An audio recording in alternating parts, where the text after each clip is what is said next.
everybody. It is June 14th, 2020. Welcome to the Fifth Avenue Podcast, presented by Fifth Avenue Cinema, Oregon's only student-run cinema, bringing you the latest in movies, movie theaters, and marvelous musings.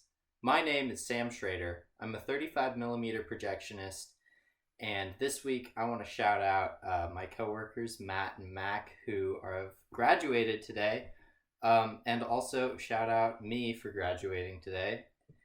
And also me for drinking that cider finally that I shouted out 3 or 4 episodes ago.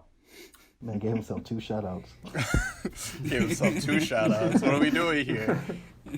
You could get 2 shout-outs on the last pod. It's the last pod. As a treat. I'm going wild. As a treat, that's right. Wild. Instead of getting paid, you're going to get that. And today I'm co-hosting the podcast with... Oh, it's your boy, Tracy. I am also a 35mm projectionist, along with Samuel here. I'll be taking the helm once he goes to pasture, as they say. No, I'm saying I'm playing. He's graduating. After this pod is over, we're taking him out back.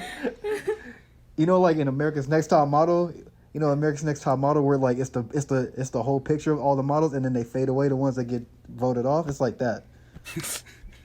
I petition that we do that at some point. Anyway, I want to shout out. I don't know what I want to shout out.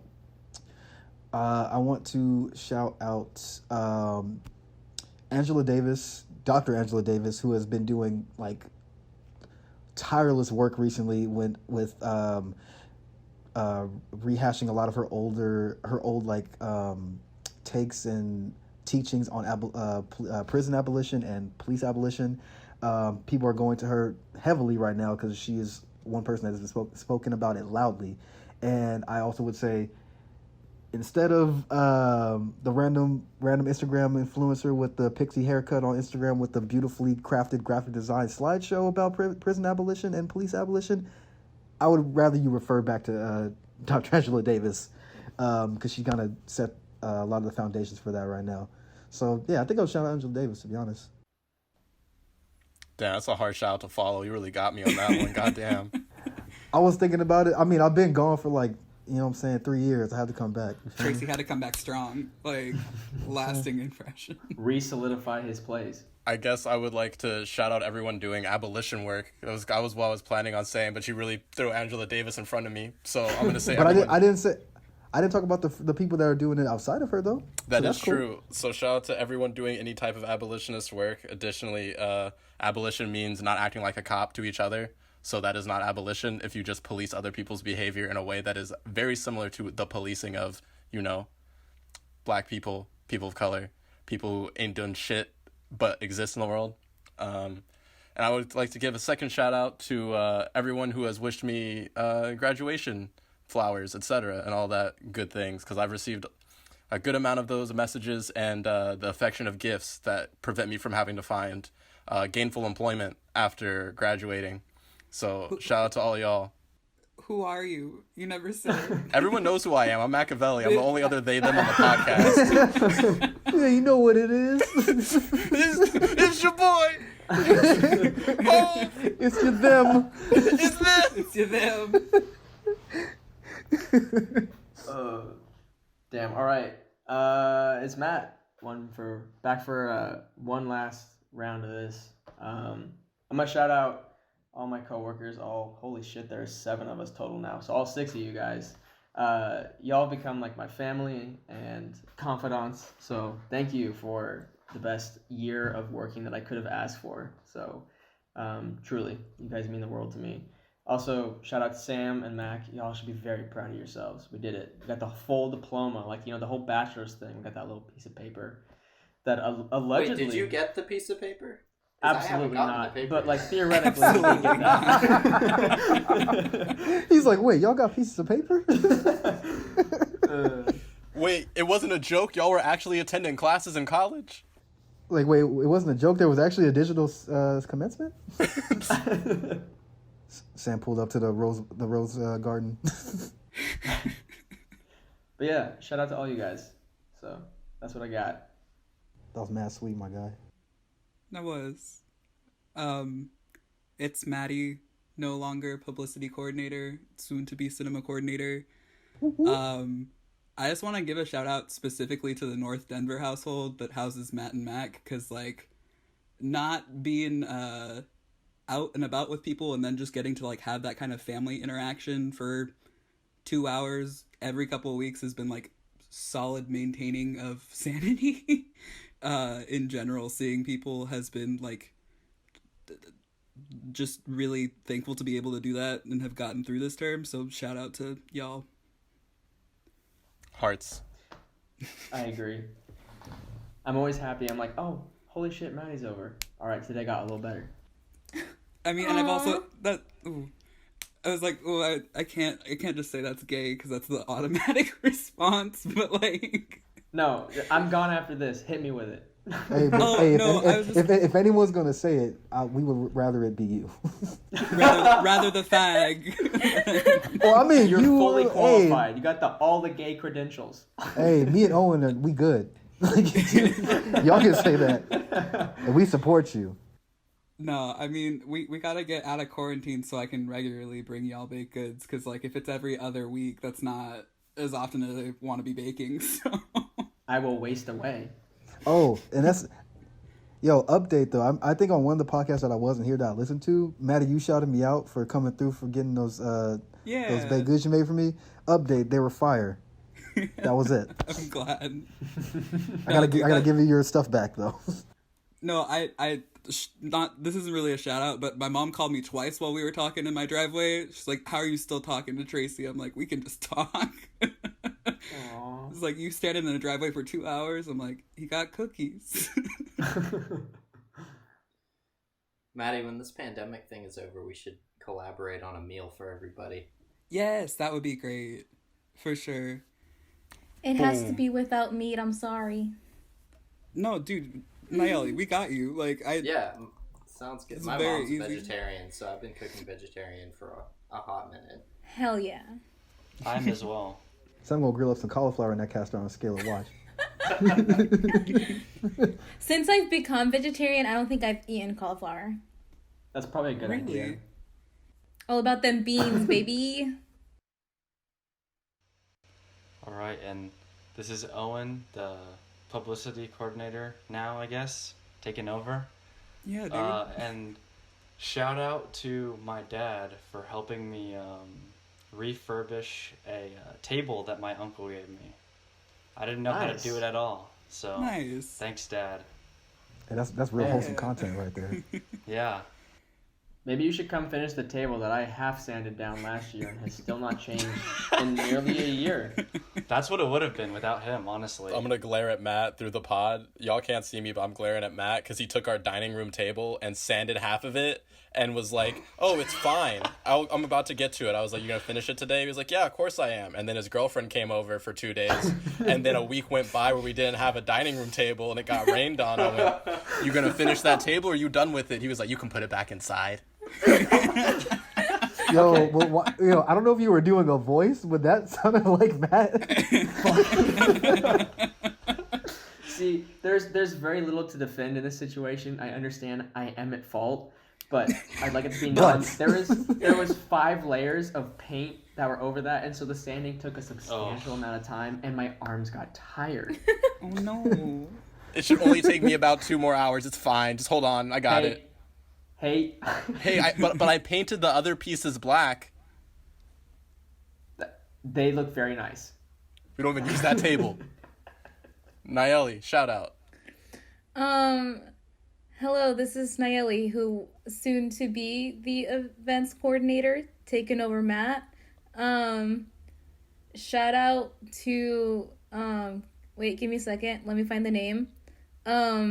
Katsuhiro Otomo for creating Akira, which I watched today for the first time. Finally, Yeah. First time. And Oh hell yeah. and I'm sorry that I've been looking down this whole time, but it's because I've been painting. Yeah. Wow, look at that. God damn. Wow. That's fire. Y'all can't see this fire art at home. Huh? They can't see the fire art at home. That's us. Yeah, they can't. Oh, Advertising maybe materials. advertising materials. Find out who drew Hey, this. not to like straight up just take over your shout out, but why you ain't tell us you had the skills like that? Yeah, I feel that. Oh, I'm a painter. Girl, I didn't know that. I don't really know you like that. I did myself. Have been working on a zine this whole time during quarantine. I actually just finished it. Anyways, yeah, Akira is fire. Watch it. It's free on Hulu. So I guess not free, but if you have Hulu, you can watch it. It's free on YouTube. Is it? Yeah, I found it like years ago when I first watched it. It was on YouTube. It's like dubbed, but you know, if you care about that, then no. But if you don't, then watch it. I know the weebs in this podcast do care, but Subs over dubs. Yeah. I'm a subs over dub person as well. But at the time, I watched it because I wanted to watch it.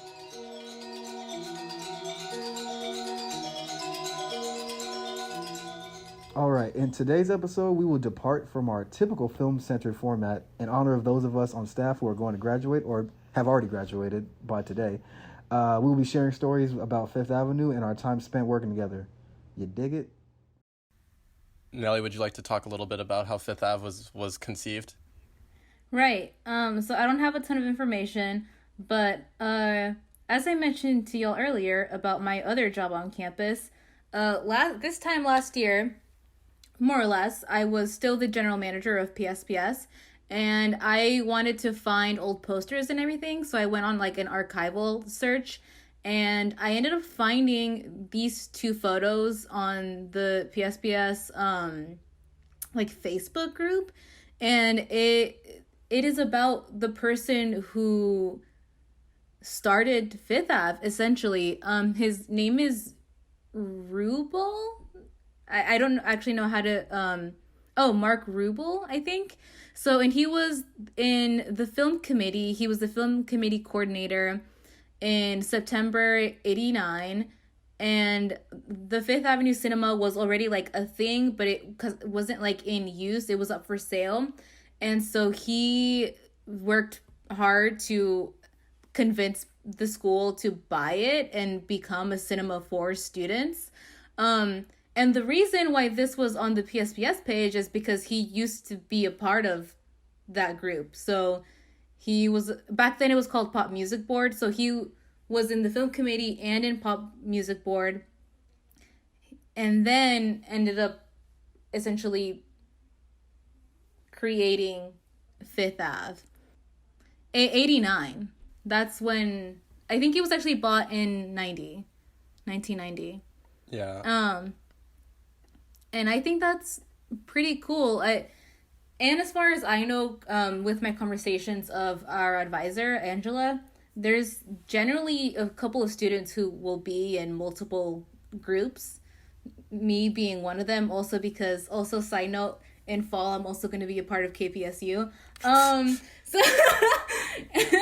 So, you know, I think that's cool that as somebody who was a part of PSPS for a long time, it was cool to see that a person from us like kind of kickstarted Fifth Ave, and then now I started at PSPS and am now here at Fifth Ave.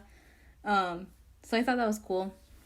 Also, I think Machiavelli, when I found this, you searched him up, Mark. Yeah, and he's super still alive. He worked at the Oregon Convention Center last time I checked.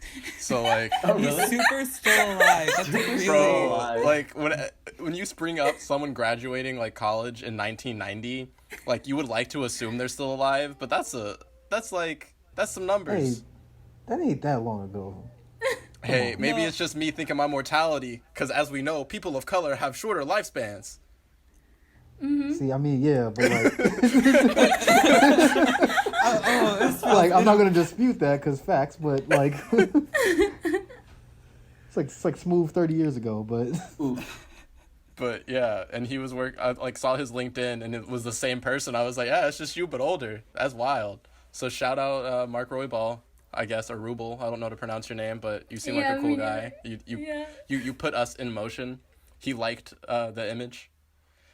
I think he follows us on the Facebook page. What was I gonna say?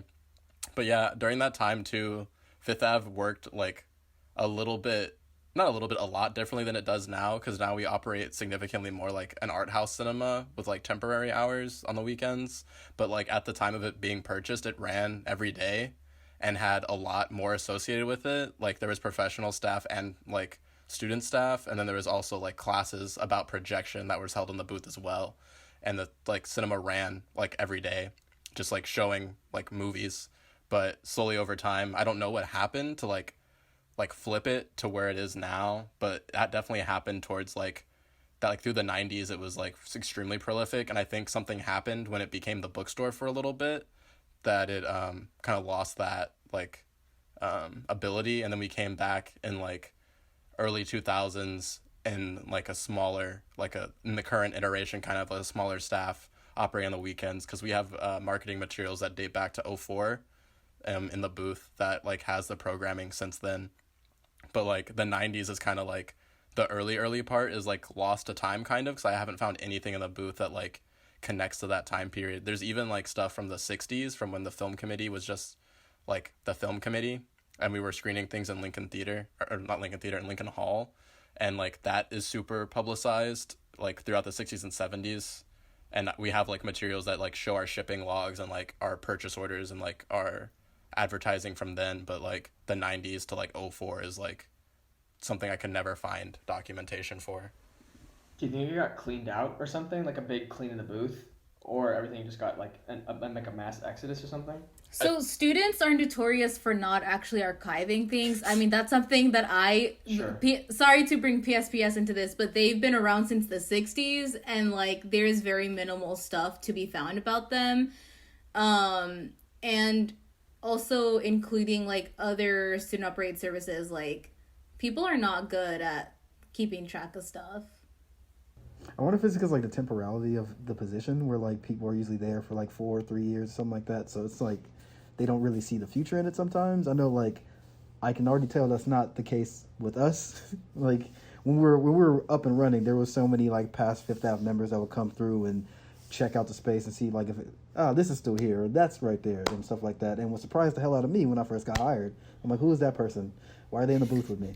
So, you know, like, but I feel like that's probably what like got into it with PSPS. So like, Mac, you said like in the 90s to the early 2000s, there's like a gap, but like there's like a breadth of like materials from like the earlier years when it was just a cinema. Yeah, when it was just like when like the 60s and 70s, we gave and probably through the 80s, we gave recommendations for programming at Fifth Ave when it was still operating, like before it like went up for sale. Like we would give suggestions because we were tapped into the PSU community and we were screening things. But most of our screenings happened in Lincoln Hall, and we would be in the basement of Lincoln Hall. And there's like materials and marketing like all the old like film theory and like film like industry magazines we have. Like a lot of the reviews of the films we have are clipped from that and scanned, and there's like the original documents that were like Xerox to like hand out as flyers in there. There's also like it was definitely a lot more like DIY back then, and you can like see like it was on a typewriter, and the parts that are whited out are like cut out and then pasted in. And we have some of the originals of that, and we have a lot of scans of our old film program, because prior to I think like 2015 prior to 2015, we had like a newsprint type of thing that was designed, and it was like significantly more like a newspaper, the full program, and it was like 10 pages. There was like a page per movie. And then like, because we're good at budgets, we redesigned we ran out of money, and a certain person who used to work at Fifth Ave ruined the budget and was removed from their position. And we redesigned the newsletter to be the way that it is now. That's, I would say, significantly better. And then with that, I would like to shout out Mackenzie, Jenny, Amy, Dan, Shannon, Zayami for sure. And those are the people I would like to shout out that worked with me throughout my tenure at Fifth Avenue Cinema. Those are the people who get shout outs. There's like 1 or 2 other names that could go there, but they don't get shout outs from me. I mean, you throw a concert in Fifth Ave and something might happen, you know? All right. Y'all are on staff. I'm not going to shout out contemporary staff, because that's contemporary a good point, staff is contemporary That's a staff. good point. in front of all of us, named other people. That's crazy. Even though my man Matt was like, "Yo, I love y'all. You know, this is the best year of my life."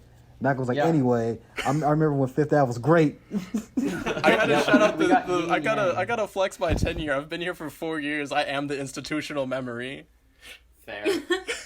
The institutional memory. And everyone that's listening to the pod knows we exist. Like, those other people won't, like, maybe on the pod in the future, but aren't on staff now. Don't want them forgotten to time. You'll go down in the staff Hall of Fame on the website. Of course. Wait, so is that insinuating that Sam and I won't? Yo, what do you mean? That's not up to me. Y'all making false equivalencies. Yeah. I know. These are poor arguments. Yo, please let this, like, the last podcast of the term be the last podcast ever, and then we, like, dissolve. We break up like the Backstreet Boys. Like, let's go. Or like Destiny Child. Anyway, so we're gonna get into like the nitty gritty that is the Fifth Avenue story time. Thank you, Naomi, for grounding us in the history. Now we're gonna talk about the present. And on topic of homonyms, yeah, I got a present for y'all. So I got a story that unfortunately only Sam can vouch for because he was there. Shout out to Rosie, who was here with us for a little bit. She was firsthand on the front lines with me when this happened. Scared shitless just like me. So they were I don't know how to start this, but I'm just gonna like spitball it. All right. So we had a rental from a person. And that rental went through Matt, of course, because Matt was the events coordinator. Funny enough, Matt wasn't there for the rental, and I had my fucking job.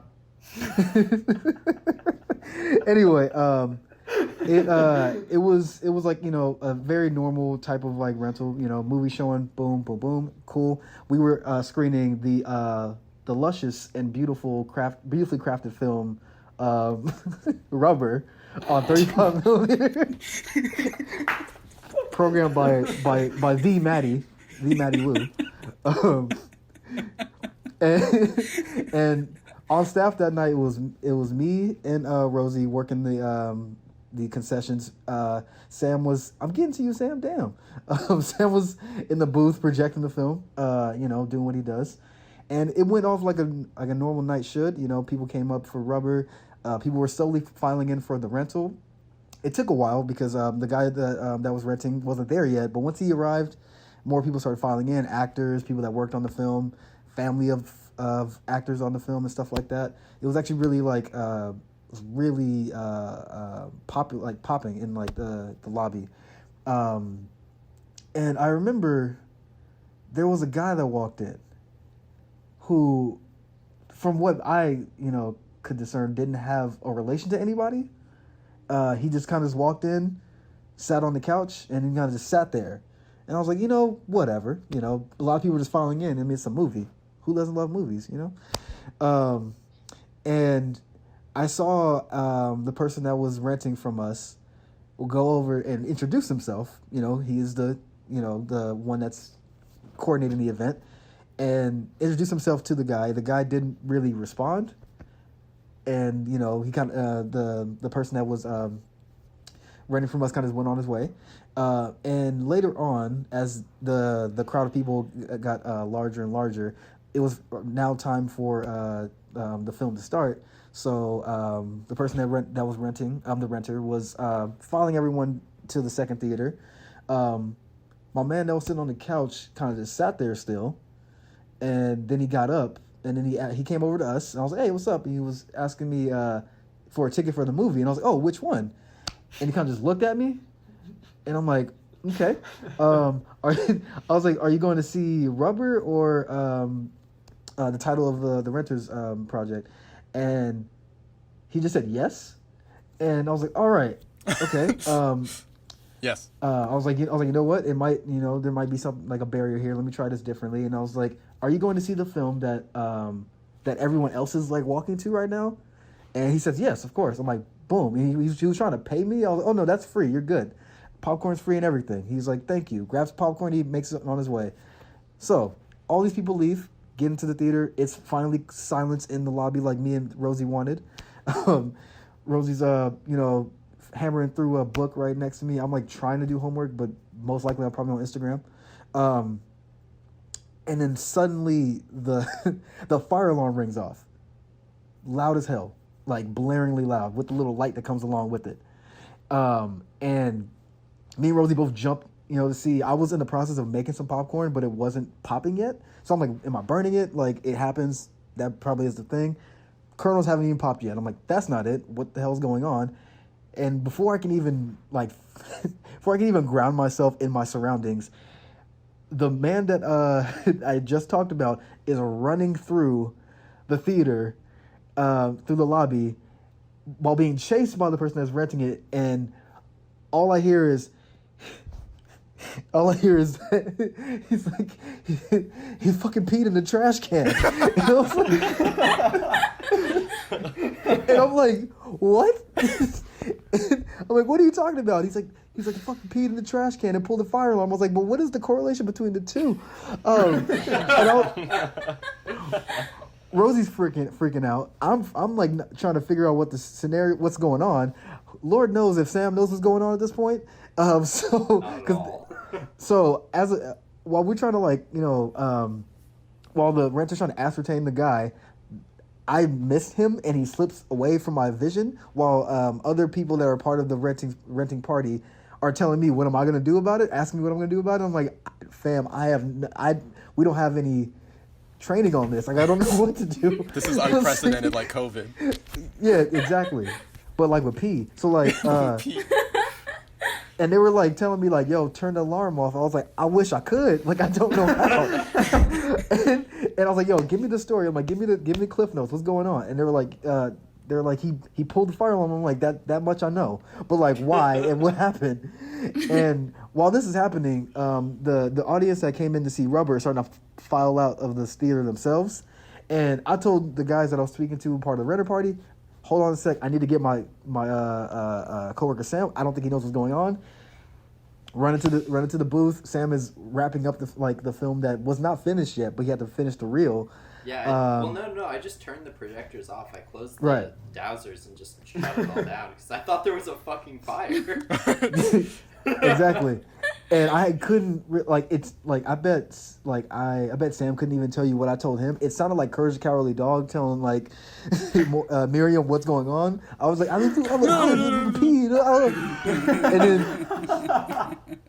then Sam comes out and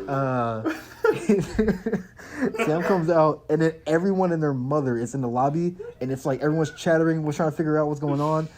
People that went to see Rubber, like, is the movie over? I was like, yo, low key. Like, I don't really know. I was like, kinda. Rosie trying to do crowd control, but this is the first time, mind you, I forgot to say this before. This was the first time Rosie had did what's it called? Box office with anyone that wasn't a member that's been here for a few years or longer than I have. And this is the first time I've ever did it, the same thing as Rosie. The first time I ever did box office with someone else that wasn't, Maddie, Matt, Machiavelli, Sam. So we were all like, little fresh fish out there. So we were like, what's going on? And so she's trying to do whatever she can when it comes to the crowd. I come back out. Sam is in the fray now. And I asked the renter, I'm like, yo, where'd the guy go? He's like, he locked himself in the bathroom. I was like, how? I was like, why? And like I couldn't help myself. I was like, damn, now he know where the bathroom is. And I didn't read the room that wasn't funny yet, so I was like, all right, never mind. I was like, I guess we got to get him out. I don't know. And I tried to figure that out, but they ended up trying to go and get him. Sam called somebody. Did you call the firefighters, right, or something like that? No, I called CPSO because I thought they could shut off the alarm. Yeah, there we go. They could not. They could not. They couldn't. Are they good for anything? Yeah, the fire alarm was going on for like a hot 20 minutes, and it was driving everyone insane. I ended up tuning it out. It's like a metronome after a point. And then we ended up just like making a conscious decision to file everyone outside of the building because there were still people that didn't know what was going on and thought there was a fire. So I just had people like just go outside. We'll like figure it out. I had the renter and his entourage or whatever stay inside so we can figure this out. They end up, I don't know, like scaring the guy out of the bathroom. I don't know how they got him out, but I know that I went to Tracy, do you think it had anything to do with the guy who was built like a Dorito? The guy I'm talking about. That's neither here nor there, but allegedly there was a very muscular man in a very tight button up, who was de facto bodyguard of everything, which is fine by me. I'm like, I'm not trying to deal with. I'm not trying to, put my hands on anybody. So I just remember I went to council with my team, and I look, and they had the alleged what am I gonna call him? Serial pisser? I don't know. They had him by his collar like a child, and we're like filing him outside. Like, when you get in trouble and they pick up the back of your, like, they had him like that. And they pull him outside, and then I think around this time, Sam, I think this is when the firefighters came that are like next door. Well, because the guy had left by the time they arrived. Right. I just remember that everyone was outside. They were yelling and stuff like that. And then the renter comes back in and asks me again if I could turn it off. I was like, no. But there's nothing that I can do about that. We've already called, them peoples for it. And then there was questions that if I burnt popcorn and that's what made it happen. I'm like, but you said you saw him hit the fire alarm. And in this time I got the real story. And so the real story, not the real story, what really happened in case of that. So apparently the film was starting, didn't get 5 minutes in. My man that was the serial pisser, he was sitting in the back, and he just got up and I guess decided he was going to leave. And the renter who was standing in the back decided to open the door for him. And the guy stopped and then went and like faced the trash can. And the renter was like, okay, that's weird, but whatever. And then he looks back again, and my man is fully peeing in the trash can. And when that is noticed, and he makes note of it, turns the lights on, and says, hey, serial pisser guy runs and hits the fire alarm. I think as a diversion. I don't know his motive. I never got to really talk to him. My man was trying to cause a distraction.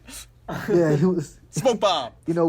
Like mad cartoony. He's like diversion, and then ran out, and that's when I saw him. So at this, back to the regular timeline. Did CPSO come, or was it just firefighters? I don't remember that part. No, CPSO did come, but did they even come inside? I think they just sort of like came out. They were like outside the building.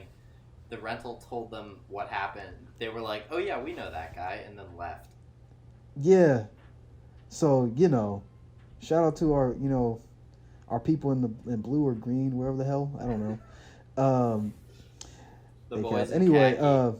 Exactly. So like they kind of just did nothing, and apparently my man just ran away, and the firefighters came in. They were like, "So where's the fire alarm?" And I was like, "Yo, it's in the second theater," and the renter took it upon himself to be the de facto like voice to them, which is fine by me. I'm like, this is your event technically, but you saw it. There was an argument between him and a firefighter, which was kind of funny. I can't lie. And the firefighters told us that there was nothing they could do. And I was like, what you mean? Isn't this what y'all do? It's a fire alarm. Fight the fire. I was like, they're like, well, it looks like they said it looked like it's not coming from there. It's coming from somewhere else. Well, I was like, can y'all go find it? Like, I don't know what to tell you. And they kept asking me if I knew like the schematics of the building. I was like, I just work here, dog. Like, this is also part of like a dorm. Like, I don't know. Like, because I remember they said this, and this was like me and Rosie kind of looked at each other like it was like the office. They were like, it looks like it's coming from the basement. And then I think it was Sam was like, we are the basement. And so they were like, "What's coming from inside the house?" Also, that's a good point about it being a dorm. Everyone in Ondine was like lining the streets because they had to evacuate their dorms when the alarm was going off. So yeah, this was like local tragedy apparently. And then right when after they said that, and then like they kind of started to leave, it just shut off. And they were like, "Oh, okay." And then like no shade to the firefighters, but I think they felt like their job is done, but they didn't really do nothing.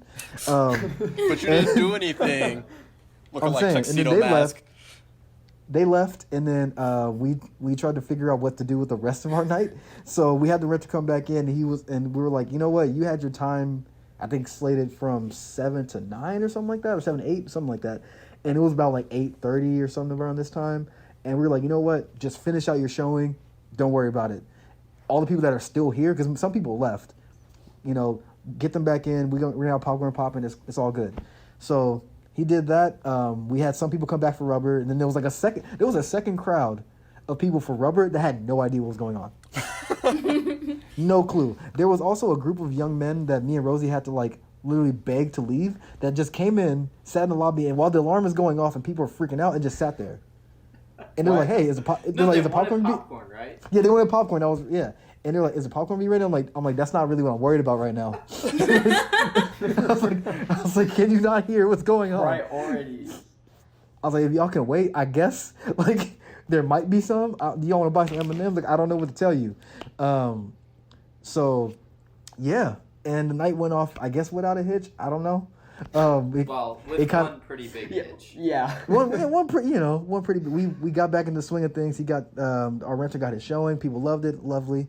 All the people that wanted to see rubber got to see rubber again. And me, Rosie, and Sam left with a very beautiful story to tell all our other coworkers that weren't there. When they finally saw their phone after I was blowing everyone's phones up, specifically Maddie. Okay, I just want to say that if I could have timed getting a fever, I wouldn't have timed it to go on during You mean that. COVID? No. Hey. No jokes about Corona here, please. Okay. Hey now. I just want to say I was like really excited for Tracy and Rosie because I was like, yeah, doing some cinema coordinator shit, being like, yeah, you can call me with any questions you have, and then passing the fuck out as soon as I sent that text, and waking up to at least 80 notifications and like 104 fever. I'm like, ooh, this is a dream. This isn't real. This isn't happening. What I love about that though was that before I started, I think weren't you there? Yeah, no, I was there, and then I went home, and I felt like shit, and I was just like, Yeah, you were like, yo, Tracy, I know you never did the register before, but call me if you ever need anything. I was like, I got you, Maddie. I got you. And I called you when I needed something. Meanwhile, Maddie, you are not the only one. My man Matt was out there getting litty to titty. Wait, okay, no. Listen, Tracy. Tracy, you don't know the whole story because when I needed him, as I found out what happened, I didn't tell it, because it makes me look way worse. Wait, hey, you don't have to get into it if you don't have to. You don't have to get into it if you don't have to. I'll talk about what I did in this situation, but Matt gotta go first. Okay, so that night I think it was was it a Friday or a Saturday night? I guess it doesn't really matter. It was a Saturday. I was going out with my girlfriend at the time and some friends down to some bars near my house off of like Mississippi and Albina, where there's like just a stretch of a ton of like pool bars and shops and stuff. And we'd spent like the first part of the night at her place because it was the first day I'd had off in like a week and a half or so. And I don't know, whatever time this all happened rolled around, and we were like, wow, we should probably get back to my place so we can get ready to go out at around like 8:39 or so. And so we're just like getting in our car and we're casually driving up Fifth Avenue, like shout out Fifth Ave. And we stop at that stoplight and I'm like, holy shit, there's a lot of people out on the sidewalk. Wait, what? I was like, what is going on? I was like, damn, I bet someone in Ondine pulled the fire alarm. I was like, that's the only thing I could possibly think of happening that would lead to this situation of the street being flooded with students milling around and people outside Fifth. And my phone was like, I think it was in my backpack or some shit because I didn't have it on me. And I was like, man, that's just wild. As I'm standing for that light to change, I'm sitting there like, do I need to go check in? Like, did something go wrong? And then I was like, you know what? My coworkers are very capable. I'm sure they have this handled and locked down, and there was nothing wrong going on. I'm sure it's just a small blip in the otherwise smooth process of that night. And so the light turns green, and I continue on, and I get home, and I look at my phone, and I just go, oh, fuck. I really messed up. And I was like, I was like, Ava, you can't tell anyone we were by Fifth Ave tonight. Yo. You for real right now? Tracy, I told you there's a reason I didn't say. What the fuck happened. you lucky that we are quarantined. I would put you in a headlock right now. See, this isn't. Tracy, come get me. 5'6" versus 5'6". Let's get it. This is I an have to even say, match. this has to be like an events coordinator faux pas, because when I had the cinema or the events coordinator position, whenever there was a bunch of people outside of the cinema, that was my responsibility. And because of how I set up how the position works, that happened significantly less. And because of that, Matt was able to look at a crowd of people outside the cinema and go, and keep going. I was able to work out the problems of the position. There's been many a time where I had been like walking around waiting to go to work and just been like hanging out like in the urban plaza or something before I went to work, and I would like walk by, I'm like, man, there's like 35 people hanging outside Fifth Avenue. We're not open right now. And I'd go, oh no, I did something wrong. Right, and I'd open up my phone and I would like go through the emails and be like, we'll be there at blank o'clock. And I'm like, it's blank o'clock now. And I'm like, well, I was going to I was going to go home. I was just like, guess I get to go to work. And I walk up, they look at me and they're like, who are you? I was like, yeah, it's just, we're going to pretend that I didn't mess anything up. Or like be in the bath or like be in the shower and come out and look at my phone and have like 8 messages from the staff being like, someone sent an email to us 40 minutes ago saying that they were there, and I'm looking at it and I'm like, ooh. So this is an isolated incident. However, I was also to blame to not be I was also busy doing something. I was hanging out with Amy and we're watching a movie or something, and I was like not paying attention to my phone. I look down and there's like a ton of messages, and I'm like, damn, they really go on hard in the group chat right now. I wonder what's going on. What's going in over there? And as I open it, I go, oh, I don't have to say anything. This all happened an hour ago, and they solved it. Good job. I don't even like pay attention to what's going on. I just see all the messages go, looks like it fixed itself. I'm off tonight. And I just put my phone away. To be honest, I low-key forgot what your role was. I remember like we hit you up, but I don't remember what happened with that. All I remember was the glaring ones, which was like Maddie that was like dead for like 3 hours. And apparently Matt, who was like ghost riding the whip right past Fifth Avenue while I was out here struggling. Well, again, if I would have had my phone on me and saw what was going on, I of course would have came to assist my lovely coworkers, but I did not, and I was just like, damn, this street's real busy tonight. Bro, the angry mob wasn't enough? That also reminds me of sophomore year, whenever me and Matt had architectural history in the cinema, and the locks had recently been changed because the cinema had been the box office where we sell our concessions had been broken into, so the school made us change all the locks, and like so it was still locked, and one of the teachers, our teacher was like, I don't know what to do, and there was just like a crowd outside and my events coordinator brain had kicked in. I was like, oh no, did I book something at 9 a.m? I went, I have class at 9 a.m. right now in this building. It's my class. And I walk up there, everyone's like, what's going on? I just like unlock the door. Everyone's like, why does that person have keys? And I was like, aren't they in the class? I was like, yeah, I work here. Oh my god. Go to class. Man, I feel like I've blocked out most of freshman and sophomore year at this point, just because there's so much of third and fourth year to think about that I completely forgot about that. But you're right. Juan's history class was in there. Yeah. And it was like skimpy ass desk. I'm trying to sketch all this shit he wanted to draw in there. I was like, well, this is near impossible. This is less than like helpful. And so when we got locked out, I was like, oh my god, they finally switched our building. Like we can get out of this like shitty spot for these stupid lectures. And you walk up and unlocked it, and I was like, fuck, all right. I get it. I remember that class too, because there was a time that I showed up with like a final paper or something, and I like turned it in on D2L, and I got there and everyone was like, you have to turn in a paper copy. I was like, what? And everyone was like, oh no, class starts in 5 minutes, what am I gonna do? And I was like, I'm gonna go print a paper copy. And I just like walk out, I go into the office, I print a copy, I come back, everyone's like, how did you do that? I was like, I printed a copy in the office. They're like, what? And I was like, there's an office, I work here, there's an office that we have, and there's a printer. And they're like, can you print our essays? And I was like, what? Nope. Print your what? They're like, our essays, could you? I was like, nah, it's only for like business things. And they were like, but you printed your essay. And I was like, I'm a business here. I had some business to take care of here. No, you should Damn. just look them dead in the eyes and be like, "Nah, I was lying about the office part, though."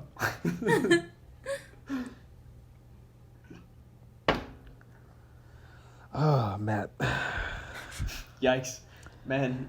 Tracy, I'm 'Cause- so sorry, but I had no idea what was going like on. things are starting to click. Cause I remember when we had a meeting or something. Like after that, you was mad quiet. Yo, Like I Maddie was was like- mad apologetic, and I was like, Maddie, it's all Man, right. that's You was wild. sick. It's all good. Me and Rosie be and Sam fair- were telling the story, and you like, yeah. In my defense, though, I had to put up with all the bullshit of that rental beforehand, and I want you guys to know that email thread still to this day consists of 47 emails. So I That's put a in my really fair time. defense. Wait, but I Matt, put in Matt, my but time. Matt, does it contain pee? No, but it does contain 4 tech rehearsals, including one where they showed off how they're going to do parkour for the next episode, and I think that's enough. Does it contain pee though? That's enough. Do we have any stories that we want to talk about in regards to massive shames and failures in the booth? Jesus fucking Christ! I think Oh my you have one God. in mind, Mac. The way you voiced that, I Oh, feel like you have wow. one in mind. Well, there's like several that come to mind for me because I've been here, and I feel like do we want me to share the historical failures, or do we want to Yeah. start with the contemporary one?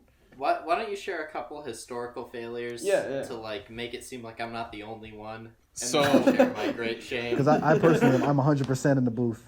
You feel me? So, Gotta lessen the impact. projecting is a very, I wouldn't say an impossible to learn skill, but is a fairly careful and like not difficult, but like Delicate. requires a very Difficult. delicate hand. It can be very difficult at times depending on what's happening. So like mistakes happen in the booth. We try our best to make sure they don't, but they do happen time to time. There's 2 in particular that I know of. One of the redacted cinema coordinators of Fifth Avenue Cinema who ran up our budget also ruined a print from Universal very quickly by threading it backwards and basically destroying a reel by projecting a reel backwards. So that was fantastic on his part, which gave us a very strained relationship with Universal Pictures, who we've just now reestablished a connection with and we're very grateful for. And he did that. Can't wait to show Trolls 2. Oh my god. World tour. World tour! You know the vibes. But You know the vibes. that was awful, and the weirdest thing about that was one of the few things that led to that person being removed from their position, which is why I colloquially have coined the term. We have pre-Shannon Neal Fifth Avenue Cinema history, and we have post-Shannon Neal Fifth Avenue Cinema history, because Shannon took over from that person's position when they were removed and led the cinema into the current golden era we have now. Starting with that, which started with the removal of, not to say they're not allowed to be cinema coordinator, but historically, white men in the cinema coordinator position have goofed it hard. So when we started having not white men running the cinema, things started being a little bit smoother and a little bit more caring, compassionate, and diverse, should I say. I don't know why goofed it kills me. It's like you're being nice a little bit, but like not. It's a big goof. But unfortunately, Dan, who I will always shout out, who recently got his MLS or MILS in archiving from UCLA, he accidentally damaged a print from Universal. And in my history of knowing him, it's his greatest shame. And the one thing, because he was a very very composed, like kind person, and like kind of flat in his tone sometimes. But like anytime like that print of like him damaging 3 o'clock high from Universal, like he just throws him into a deep sadness and anger with himself. Like I didn't know it happened until like I started working there, and I was like, I just like mentioned it offhandedly. I was like, oh, I heard that like we don't have a relationship with Universal because we like damaged 2 of the prints. And he was like, ooh, and he like will zero in. He's like, so fucking stupid. I don't know what I did, but I wasn't paying attention, and it split in half. And he like just like started beating himself up so much and just like going on like about how he shouldn't have done it. And I was like, yo, chill. This is like my second week. I don't really know what's happening, but I understand that he was just like full of so much regret. And I was like, that's why you get to be a projectionist, just from the sheer regret you have from doing this thing. that means you have so much care for like archival, like anything, and also film as a medium, celluloid in general. But yeah, those are the two big ones that I am very aware of that happened. We haven't had many other things happen. We've received bad prints, so we didn't screen them. We've received vinegar prints, so we didn't screen them. But the only other thing that I can recall that's happened as of late was Sam's Greatest Shame. So we were showing The Wood, and it was the middle of the week because we were doing a preview of it, and that print was like kind of cursed. Like a bunch of stuff went wrong. I don't remember specifically do you remember what it was, Tracy, that required us to stop the print running? Sound. Oh, yeah. Oh, that's There was right. sound. Yeah, there's no sound. And there was like a full like few frames that was just cut in one of the beginning scenes. You know when like she's yelling at I forgot the main character's name, and it kind of just cuts really weird. No, because it's supposed to be before that though. There was just we couldn't. sound. The sound it was like when not. they're setting up for the wedding in the very beginning, and there was no sound, and I was like freaking out because like I don't know, I think it was kind of near the end of the term or midterms, or maybe I'm just an anxious person, but I was like really on edge. And Well, we were also teaching Rosie. oh Yes, fuck, yeah, that's that was the first right. time that Rosie was Oh previewing. my god, it was the perfect storm. She had a turbulent time. In a short time, she had, pee and then messing up a frame.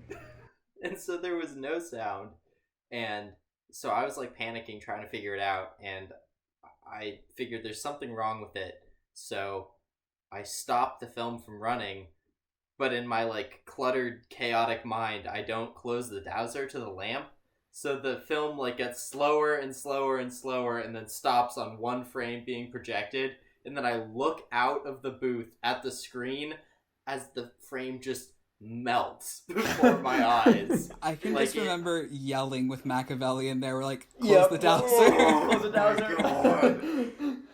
I remember being in the booth. I think me and Rosie were just like chatting it up, and then like we look at Sam. Sam looks at the thing. Sam's like this. I'm like, what's happening? And he like closes it hella heart fast, and he's stopped. like, I was so confused. And he's like, I burned the frame. And then everyone else ran into the booth, and we were like, oh shit. Yeah, that was a moment. I'll also say that like that's definitely not the most egregious thing, because like as things are projected, accidents happen, and that's definitely not the most egregious one. The other two damages we did like ruined whole reels. So like yeah, that's true. It was a single frame. that established like that's why we had such a bad relationship with Universal's, because we hurt two prints back to back. Because like they sent us one thing and they're like, we don't really want to send you any more films, and we were like, you still have two booked, so we'll see how those go. And we hurt one of the other two films they sent us. They're like, absolutely not, you're not allowed to have this ever again. And we were like, you're true, but like we like tried to like make amends so many times, because they were like, yeah, you damaged this reel, and we're like, can we give you money to restrike the reel, please? And they were like just ignoring us like forever. Like they ignored us for a hot minute until Amelia, who I forgot to shout out and will shout out now, she is theater manager at USC currently, so Fifth Ave gets you good things. But I deeply apologize for forgetting to mention her, because she also had a very long tenure at Fifth Ave. Graduated right before, graduated at the end of fall term. She told me almost everything I know about. Yeah, she's a gem and very like tapped into like archiving and the film community in Portland as well. And her mentor wrote the definitive book about the history of Portland cinemas. So that's where we are with that. But she was able to reestablish that connection with Universal for us. Matt, don't you have a story, bro? Yeah. Okay. So I think this was like the third or fourth weekend I'd ever worked at Fifth Ave. So I was like brand new. Yes. Very brand new. Yes. And yes. I think, I think we were halfway through like the second screening, and I was like kind of nervous, halfway through the first screening, and I was getting kind of nervous because Zayami and Amelia, who I was working with at the time, were like, okay, we want you to run the register and like handle the popcorn, like we'll support in the back, but it's your turn to like try to figure this out. And I was like, oh yeah, for sure. Like I'm scared because I'm gonna probably ring up everyone wrong, but I can handle this. Like we'll figure it out. And so we're, like I said, like maybe 20-30 minutes into the first screening, and in walks this incredibly dapper man. He had like the full fedora, like the tight suit, the cane, and I was like, and his chihuahua eyes. You know that's right. I was like, what does that mean? This? Whose man's is this? He has the wettest, most brown, big eyes you've ever seen. They're so wet. And all right. Wait, hold on. Yeah, Sam. Yeah, this totally is. Wait, I thought he was the scary guy who was like hitting on me. Not dapper at all. Who's hitting on you, Sam? Sam, was that even part of Fifth Ave? Is that just? Yeah, sorry, I didn't mean to. Was that at like Safeway? No, you're fine. How about you want to hit up that one after this? I guess so, yeah. All right, we got the back to back. So anyway, he walks up. He's like, "Hey, how you going? Hey, how's it going?" And I was like, "I mean, I'm doing fine." He's like, "What's your name?" And I was like, "Do you want to go see the movie?" He's like, No, later. What's your name? And I was like, "I'm Matt." He's like, "Are you new to Fifth Ave? I don't think I've seen you here before." And I was like, "Yes, I'm very new." I was like, "What's going on?" And then I looked behind me, and Amelia and Zayami had just left the concession stand, and I was like, "Guys, like, what's going on?" And they just like stood behind me and sat on the couches, and we have couches in the middle of Fifth Ave, and just were like looking at me and smiling, and I was like, I don't like where this is going. And he starts talking at me very quickly. He's like, "I'm Craig. I've been around Portland for a very long time." And he's like, "I know this theater. I know the city. Let me tell you all about it." And I was like, okay. Like, I guess I don't really have a choice. And so he keeps talking at me incredibly rapidly. And then he finally gets to a part where he asks me what I'm studying. And I was like, "Oh, I'm an architecture major." And I study the buildings, like the thing that we're in. And he's like, "Oh, that's cool." He's like, "Did you know I have a very cool table in my house?" And I was like, "No, I had no idea. This is not information that I was privy to." And he's like, "Let me tell you about this table. It's cherry. You know where that cherry wood came from?" And I was like, "I had no idea. I don't know where this cherry wood came from." And he's like, "Well, you should know because you're an architect. Cherry wood comes from this very specific state, and there's very few that have it left." And I was like, "That's crazy, man. I had no idea." He's like, "Well, let me tell you." He's like, "Back in my day, everyone knew where the wood came from." And I was like, "Okay, like it's not your day anymore, but that's cool." Is that a flex? And then he goes, "Do you know where this is crafted?" And I was like, "I have no idea. I truly have no idea." And he's like, "Well, it's crafted in upstate New York in this small, like, little suburban town that has this one specific crafter." And he's like, "I can't believe you don't know this." And he's like, "Did I tell you that I met this blank architect that was famous back in the, like, 1970s? And I was like, "No." And then he started rapid fire quizzing me on this architect who I had genuinely never heard of.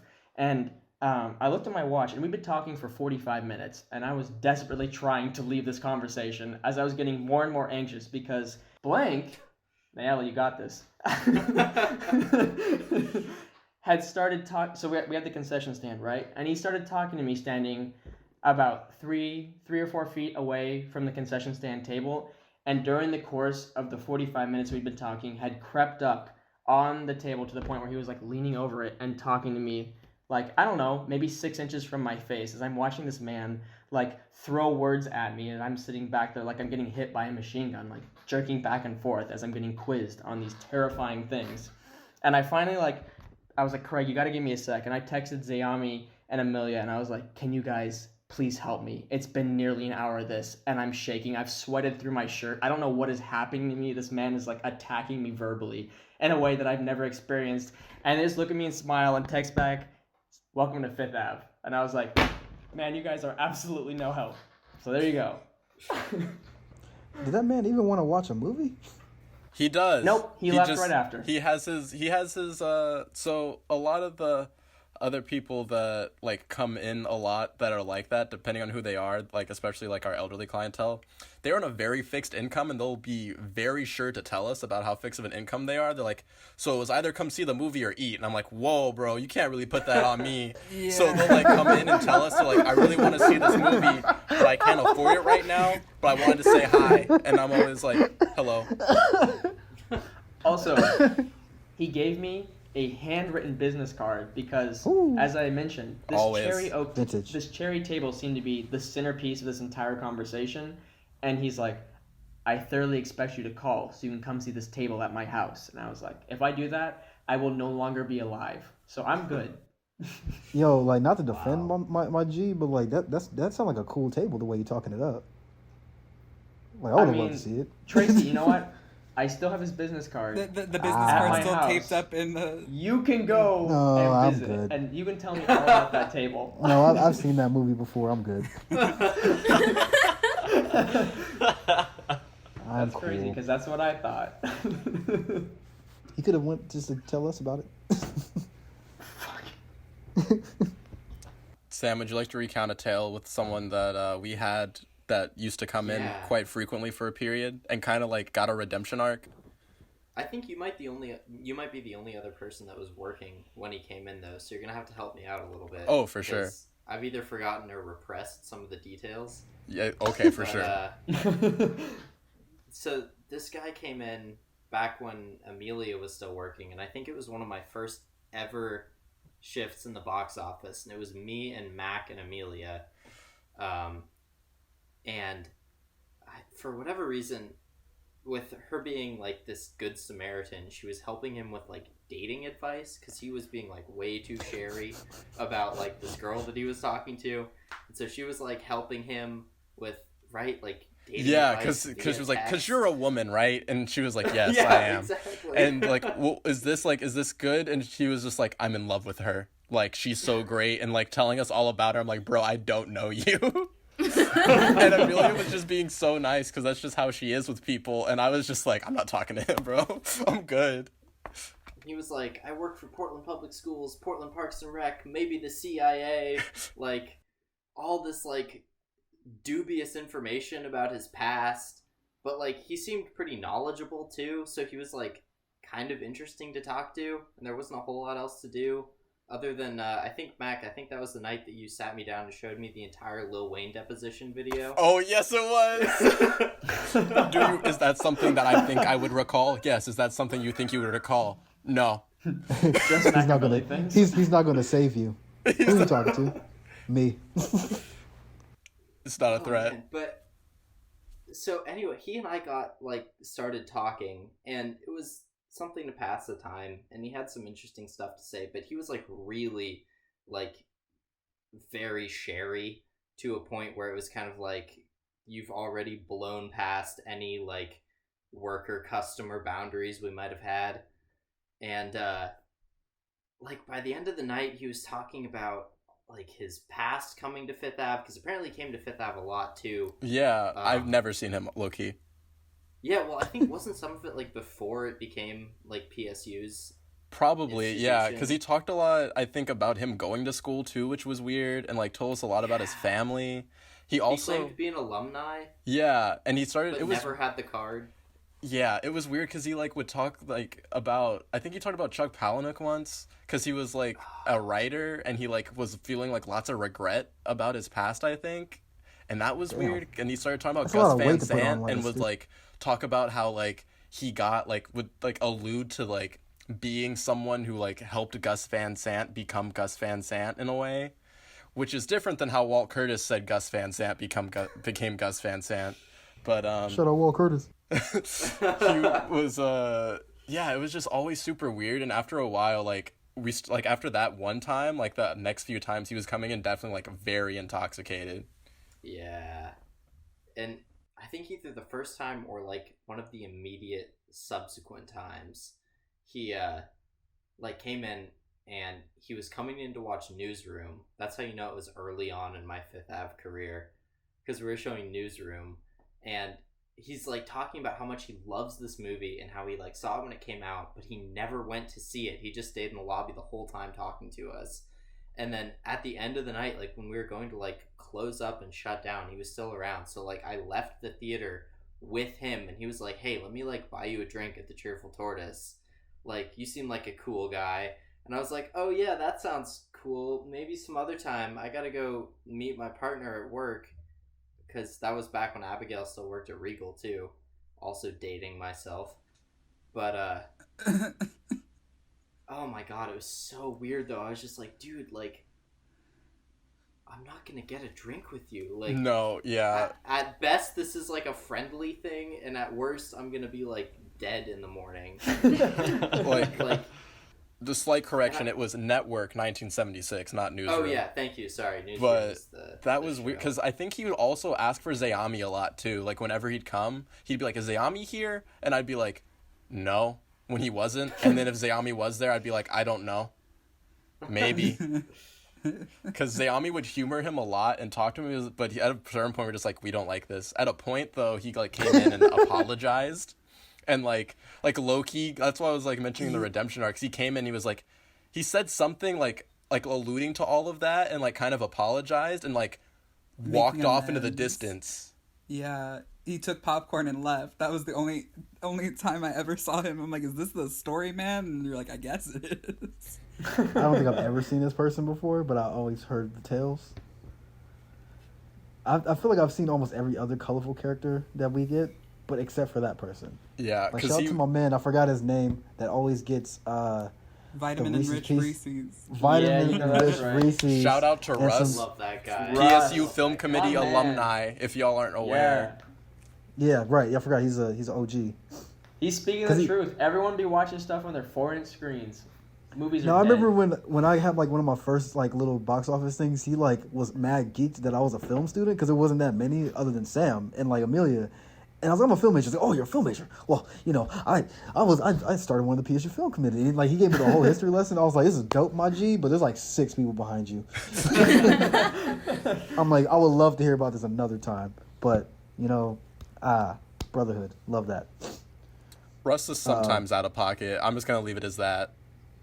Who's the only person that I didn't know, like, personally, who came to my film club, ever? Yo, That's what? For that, He he pulled has up. a special place in my heart, yeah. He's like, yo, we watching Police Story? Let's go. I think it Did would he be... pull up with a notebook? Pull up with a notebook, like, I think I would be remiss to not, like, this is one person who we won't bleep out's name, and I will shout out some of the regulars that I haven't seen, and I hope they are still alive. Because I don't know what's going with COVID. Like, I wake up every morning and I think to myself, man, I really hope these people are still, like, around and alive and will be here when we reopen. But Mac, you gave me brand new anxiety. You know I have enough to deal with. I'm honestly shocked that is new anxiety for you, Mac. I wake up every time I don't see them for a minute. I'm like, bro, is it it? Is that it for? Yeah, it's worrisome. But that was like all the sad old people that would come by when Amelia left. Oh yeah, and they would just stop coming. I'm like, bro, we still got movies though. We don't have the goth GF around anymore. Yeah, no goth girlfriend to see the movies with. I was like, my hair was pink at the time. Is that not good enough for y'all? Unfortunately, no. Cool, like, didn't you have heart shaved in the side? Yeah, you know what I'm saying? Yeah, come on. Tracy was full alt black, and they didn't even want to. They were fucking with the kid. I know, man. You know, I'll be showing like a little midriff sometimes. Damn. We like that. But we have to shout out literary icon and a week-long holiday haver, Walt Curtis, for coming in and speaking to Maddie Lou and I very directly about his history in the Portland film community, because he wanted to make sure we knew about the history of Portland filmmakers on like the big stage, because like I'm kind of aware of like the oral histories of like the micro cinema and like the like experimental stuff working at Fifth Ave and having coworkers, etc., like Shannon and Amy who run the Boathouse, and like that sort of scene, but didn't know about like the big like feature filmmakers that like moved on to do other things and like are not related to Portland that much anymore, like Gus Van Sant. Walt Curtis, literary icon of Portland, wrote the book that Gus Van Sant's first feature was based on, so he liked to tell us that a lot and be like, so I was this is my book that I wrote that he got that movie. See, when he was saying that, I was really confused because I was like, isn't that gay though? Like that film is gay if that's a book about your life. And then it's like, what is your major? And I'm like, sexuality, gender, and queer studies. He's like, I too was once a gay. And I'm like, I don't know how to move past that. You look like you were really close to saying fag, but I can say it. I don't know about you if you're like ex-fag. So it's like, is being gay like a baseball career where you like play for 20 years and you throw your arm out and you're like, well, that's it. I was gay. That was fun, but I'm past my gay prime, so I'm straight again. Yes. Wow, Matt. If you think about it, how did you break down sexuality that quickly? Here's your degree. Second I have degree. my bachelor's degree now. didn't you used to be gay? Maddie pointing at Walt Curtis, and Walt Curtis going, that was a different me, different time. No, I have to say, respect to God. this, like, the movie that Machiavelli had programmed was Fade to Black, like the Jay-Z documentary, and he came out, like, maybe 10 minutes after it started and was like, they're just talking too fast for me. And I'm like, oh, okay. Jay-Z don't be rapping that fast. Like, Yo. not... Yo, he's not talking fast, maybe thinking slow. Oh, God, the talking, like, just watching Machiavelli slowly glaze over and then out of nowhere have this man go, I love Spike Lee. Spike Lee was not mentioned. Not a word that I mentioned about black filmmakers or Spike Lee. And my man looks me in my face, and for some... Okay, so I'll give him the benefit... I'll shout him out a little bit, because he looked at me and was like, black, because that doesn't happen to me often enough. I get looked at, and it's like, so you like from like somewhere else. We need you to get some better recognition. Some better... We gotta work on that. If that's the good thing...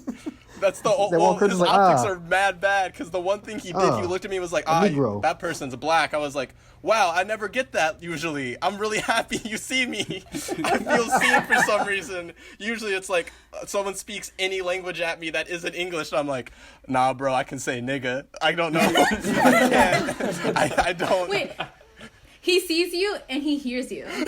He empathizes. Stop it. Stop it. Walt Curtis is an ally? What y'all mean? But oh my God. And I was just like, sure, he has some good movies. I didn't know what to say, because I was like, I got clocked for black, but you were just, that was it. He was like, how do I get on a good note with this? He was like, can you Google these things? I was like, sure. Okay, so I Googled a bunch of different... Oh my God. That shit was so bothersome because I was like, stop touching the laptop that is not yours, because he wanted proof that Mac was actually Googling these things. Like, wanted to see, and I'm just sitting here sending messages to Mac like, how long until we just ask him politely to leave? I'm like, it's going on 45 minutes. When do we like... How do we cut this off? Like, the movie's gonna end at this point. Like, when do we...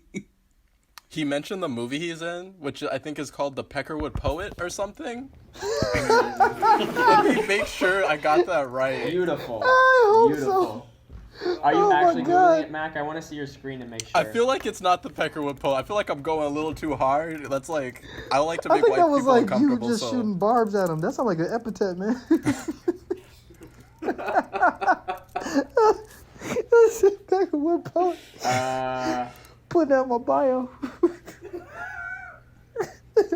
Guys, The Peckerneck guys see what Poet. I was so close. The Peckerneck Poet. Oh wow. did you guys? Yo. So the first, if you type in Peckerwood Poet, the first Google search that comes up is the Aryan Brotherhood of Texas. It does. Oh god. But it's from the Man, Southern what's going on? Poverty Law Center, so it's them It is. identifying them as an extremist group. Well, that's good. So you won't get any bad Google search from that. But it was the Peckerneck Poet, and I remember, like, after he said he like worked on that movie and he left, I looked it up and I was like, "Yo, did my man said he was on the Peckerneck Poet?" And I like look at the image and I see Walt Curtis in the image, and I go, "Why the fuck did Walt Curtis show up, act really important, not say he was Walt Curtis?" He did. Did he? Did he open with "I'm Walt Curtis"?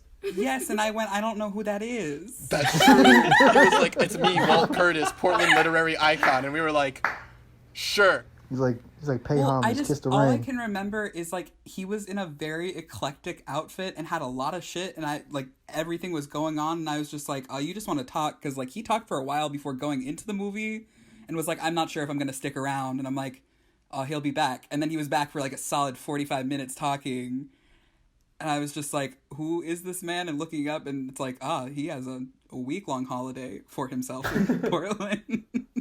I just wish it wasn't like, it's wild that was Walt Curtis, because whenever you, like, proclaim yourself that important, like, it makes me think of a conversation I had with Roz recently, where it was just like, yes, Roz Mostagimi and Machiavelli Gresham, who are both minor celebrities at Portland State University, just solely from things, because, like, Sam sent me some messages during my thesis of someone talking about, like, were those stories, or were those just messages to you? They were just, it was like Snapchats people sent me. That's wild, because I was just like, why does this person know who I am, and why do they know I'm next to Sam in some capacity? And, like, just knowing that, like, there's a good handful of people who know who I am but do not know who I am, if you are feeling what I'm saying. And I'm just like, bro, Well, we are not friends. Before I got hired here, I knew who you were but didn't know who you were. But I only knew you because I'm probably telling on myself a little bit, but I remember before I got this job, I heard of Fifth Ave because a professor of mine was like, "Yo, why don't y'all be going to Fifth Ave? Y'all film students." And I was like, "All right, let me look into this, whatever." And I was like, "Man, there's a bunch of white people on this joint. What's up with all that?" And then, like, I looked up, I was like, "Yo, shout out to, like, whoever Machiavelli is. That's a dope name." I was like, why are they the only person?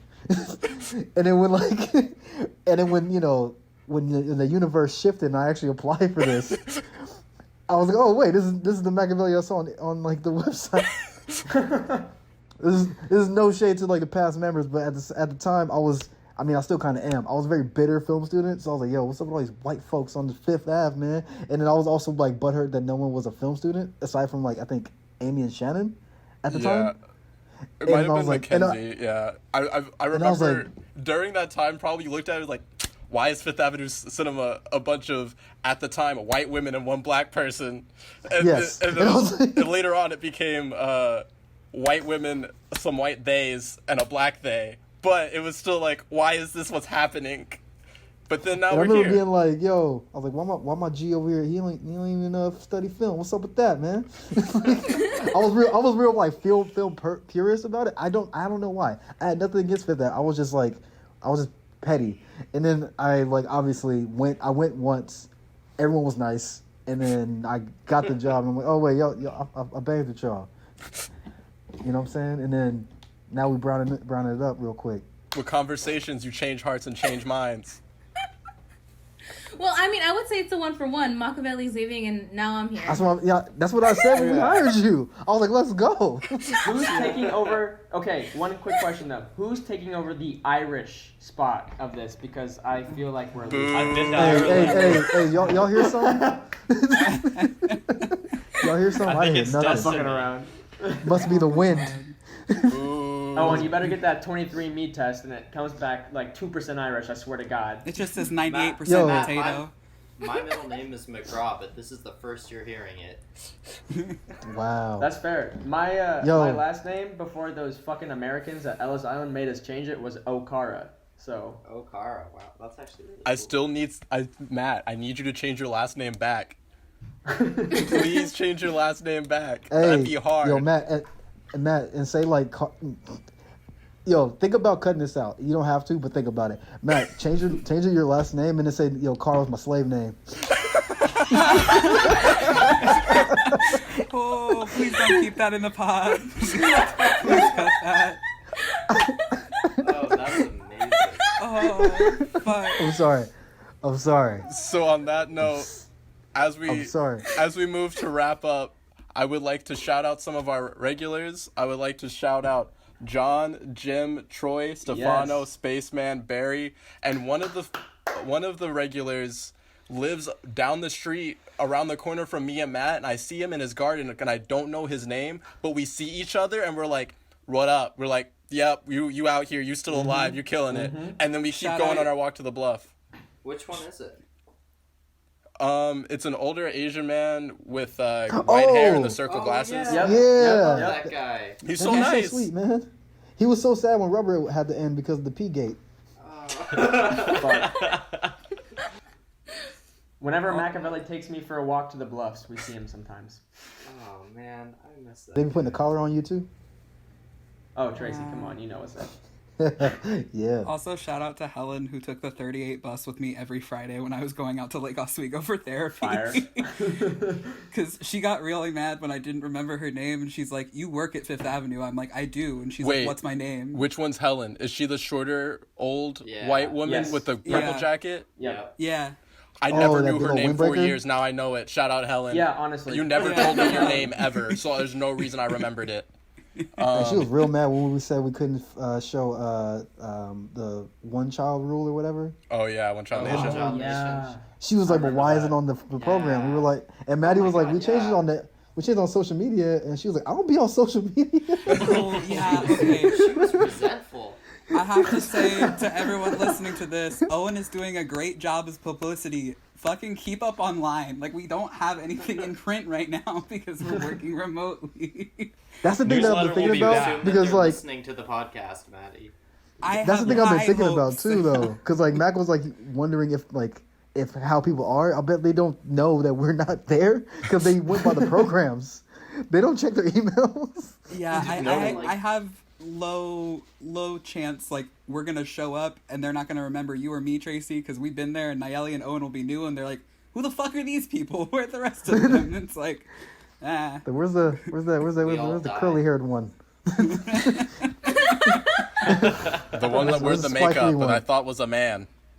Where's the I would one that, also like- shout out Russ and Basil, who used to work at Fifth Ave. Definitely. Russ, very, very far away. Basil, very recently. I see him around. He comes around to like, or came around to like, what do you call it? Like Party in the Park. He'd like show up, be like, "Hey, I used to work at Fifth Ave." And I'd be like, "I remember the last time you came by and Yeah. told me that. You're Basil." And he's like, "I am." And that's it. That's all I know shout out about to Basil. both of them. Never I remembering. think I met him before too. Both of like Basil and Russ in particular never could peg me as female or male, and they would just be like, "Ah, you're new," and I'm like, "Sure." I don't think Hey. you're thinking of Basil, Hey. because Basil's like, is like maybe 30. Yeah, no, from Party in the Park. Oh, I've only ever seen him in Party in the Park. That's it. Oh, he's come by to talk to Amelia before when I've been in. Yeah, I've That seen him. makes I've sense. seen him before too. Yeah. Yeah, shout out to Russ with the gender neutral terms. It's like, yo, Yeah. you knew, right? Yeah. You're a worker. He's trying. Also, shout out to Russ for always trying to publicize us at every other like movie event he went to. He'd like come back to me Yeah. with like written statements. Russ and be is a like, good "Listen, hype man. I threw this out. I'm Yeah. hoping we get some people to come through." And I was like, I mean, I feel that. I also hope we get some people to come through because there's 3 people in the theater right now, and that feels a little empty. He's like, "I shouted y'all out on K-Boo." Yeah. He probably be going wild in the wow. Facebook groups. Oh god, I'm gonna miss this job so much. No you kidding. guys. Holy shit. Yo, shout out to like that one guy. This is kind of going back to when Mac dealt with the whole Spike Lee thing. That when we showed the wood, I think you were there, Sam. I'm pretty sure you were there. When we showed the Orange wood, County Yeah. guy. yeah, Orange when we County, showed yeah. when we showed the wood, a movie that I programmed that is very special to me. It was one of my first programs. Damn, it was like my only one. And it was like the first or second night, and there was actually a lot of people there, a good amount of people. We were about to like, I think I was going to the bathroom or something, and I opened the door to the booth, and there was a guy there, and I was like, "Hey," it was like this white dude, and he was like, "Hey, did you pick that movie?" I'm like, "I mean, yeah." And he was like, "Oh well, it brings me back, And mind you, if you haven't seen The Wood, it is about 3 black teenagers growing up and coming of age in the 90s or the 80s into the 90s. In And Inglewood, which is in in Orange Inglewood, County. in Inglewood, California, dealing with all sorts of things. And he said, "Yeah, it takes me back. Reminds me of me and my friends. I was." He's like, "You from California?" I was like, "Yeah, I'm from Fontana in the Inland Empire." He's like, "Yeah, I'm like Inglewood reminds me of when I was in Orange County." And I was like, "Oh, those are 2 different places. Those are 2 different lives that you lived." And he was just like very happy to tell me that he loved the movie, and I'm like, "Okay, all right." And he's sauntered away. I Y'all got- love the movie. Y'all got any other regular shout-outs we want to go before we have Maddie wrap us up to our outro? I want to shout out my parents who came to almost every screening. That's true. true. Did. Yo, Always shout out to your got lime parents. La Croix. Yes. Shout out to I your was parents, and super I cool. never am able to like realize that it's them, because like they always come by. And I'm like, this couple looks mad familiar, and then They one look like time they they gave came birth to to the someone I know. booth, and I'm like, what? They came to the booth once. I was like, "Yo, what do y'all want?" And they're like, "Is Sam here?" And I'm like, I'm like, why? And then you came by. I was like, oh. I don't know, y'all. My bad. Oh, was that it, Sam? Was just your parents? Yeah, that's cool. Maybe Shout out to that one lady that I don't know her name, but like she always comes in to use the bathroom, and if she misses the time for the movie, she gets mad and just leaves. Oh my god. Oh yes. I love her. I love that energy. Cause I remember she came in during like our like double header for Pillow Talk and what's the other movies? Design for Living. Design for Living, and I think whatever was first, I think it was Design for Living, was already happening. And she was like, "Are you guys showing design?" She came in and she's like, "Am I too late for Design for Living?" I'm like, "Oh, it's like 10 minutes in." She's like, "Ah," and she checks the like program. She's like, "What's next? Pillow Talk?" I'm like, "Yeah." She's like, "You're not showing Design for Living?" I'm like, "Nah, it's a double header." And she was like, "Okay," and then she just leaves. I'm like, "Oh, okay." I'll throw out. Or the time she came. Oh, sorry. Oh, what were you gonna say? I was gonna say I'm gonna throw out one more anti shout out, or maybe two more. There's a woman that was very pushy when I was like my first cinema coordinator year, and the year before as events coordinator, about like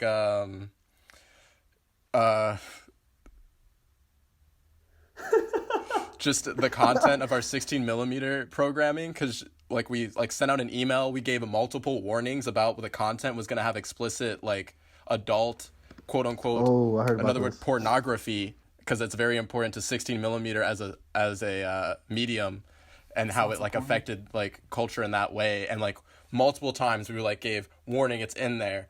B, where it's gonna start immediately after this particular short. This short doesn't mean anything. It's literally filler. Please leave the theater if you do not want to see it. And like watched part of it, came back and was like, I was gonna tell everyone to come see this great program, but then like the last part, I don't know why you had to include the last part. And I like, to quote Tracy, mind you, I historicized 16mm and the importance of this existing before saying anything. And she like complained to me, and I was like, bro, I don't care. I literally do not care. And she would complain to us about the emailing being slow, not knowing it's us that answers the emails. And then I would tell her, if you email us, I do not care. And she emailed me, or emailed the cinema again. I replied, I was like, I talked to you. It was me who talked to you that night. I do not care. And she did this one time with like trying to figure out a time, and like I emailed her and was like, hey, we're student run cinema, blah blah blah, yada yada, we have a timeline of 48 hours to respond to all emails. Sorry this wasn't quick enough, but please keep that in mind. And she replied back, I shouldn't have to wait. And I was like, what do you mean? I like was so nice to you, and I explained it, and she was like, I don't agree with that. I'm like, no, you can't disagree with me when I tell you so nicely how things work. And I haven't seen her in a minute, and especially with COVID. So at some person, if she never showed up again, I wouldn't be too upset. But also, this person isn't as egregious. I just gotta get this off my chest. But there was another woman who was a regular that would come a lot, and she would always talk to him. Before, she would always talk shit about the intros that we gave about films and say like previews are fine, but I don't understand why you need to talk at the beginning. And I explained it to her a couple of times, and she'd be like, I don't know why you do that still. And she would always like be kind of okay and kind, but always be snarky in that regard. I'm just like, show up later then. Show up not on time.